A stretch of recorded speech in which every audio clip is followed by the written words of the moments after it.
Lecture histoire, l'école des petits pissenlits. La rentrée magique de Madame Cerise.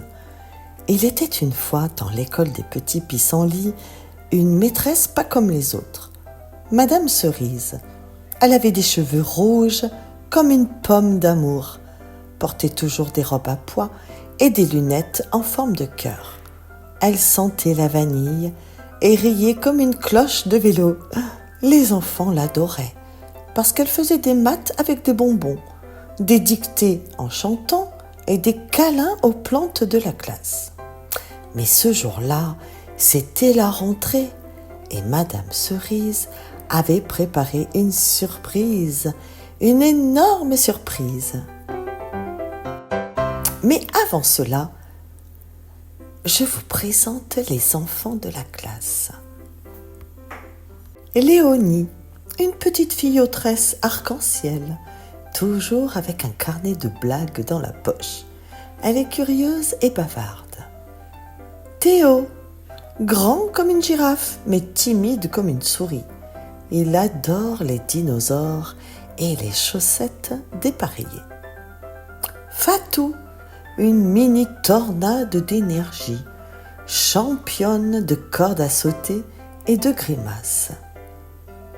Oscar, le philosophe de la bande, lunettes rondes et phrases compliquées. Il dit souvent « Techniquement, ce n'est pas faux ». Les enfants entrent dans la classe et, surprise, la classe s'est transformée en jungle enchantée. Des lianes en papier crépon pendent du plafond, des peluches d'animaux rigolos dans les coins et un perroquet mécanique dit « Bonjour, petit aventurier ». Madame Cerise surgit derrière un faux buisson en criant « Bienvenue dans la classe des explorateurs. Aujourd'hui, on va apprendre à lire en déchiffrant des cartes au trésor. » Léonie éclate de rire. « Madame Cerise, vous êtes une magicienne ou une maîtresse ?»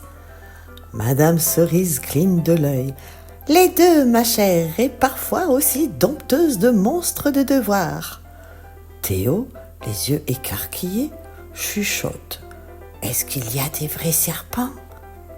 Fatou saute sur une chaise. « Moi, je veux être la reine de la jungle. » Oscar lève le doigt. « Techniquement, une jungle n'a pas de reine, mais je veux bien être le ministre des bananes. » La journée continue avec des ateliers rigolos. Leçons de maths avec des bananes en plastique. Lecture dans une cabane en carton.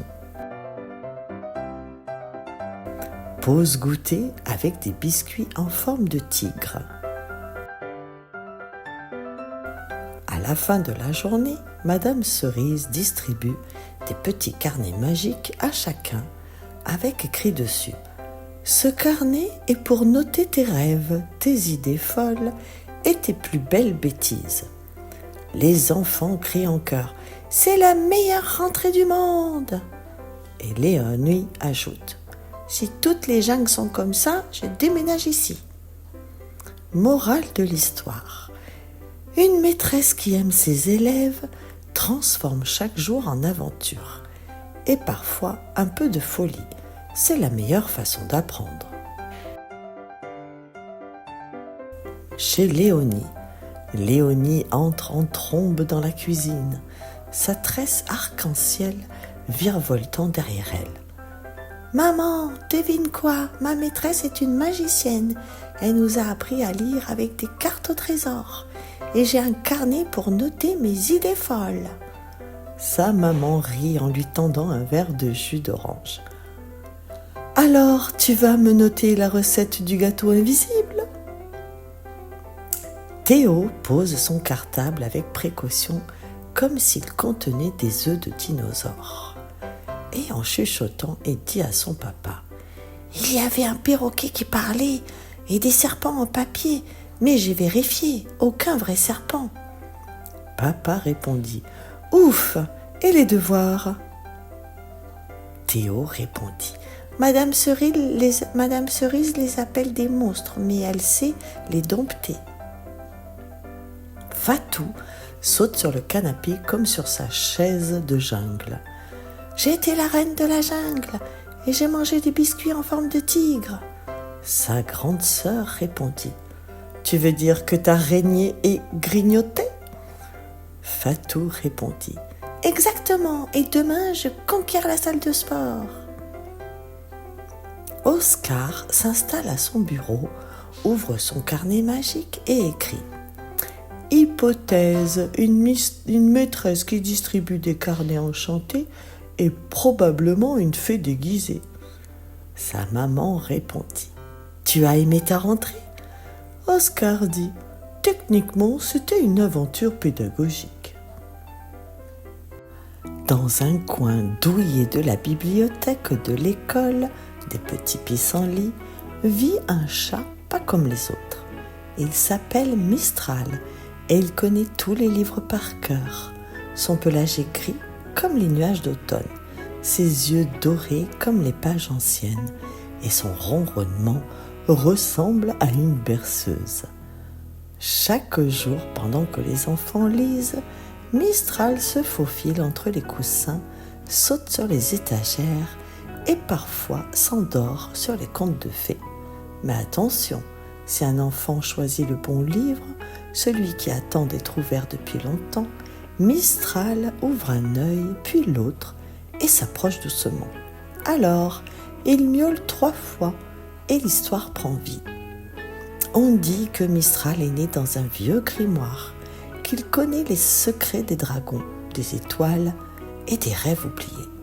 Et chaque nuit, quand l'école s'endort, il veille sur les livres, les mots et les souvenirs de la journée.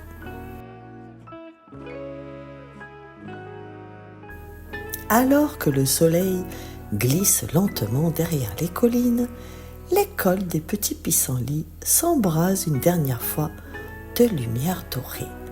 Les rires se sont tus, les pas ont quitté la cour et les balançoires se balancent doucement, bercés par le vent du soir. Le toboggan, les bancs en bois, les arbres au feuillage dansant, tout semble s'étirer dans un soupir paisible.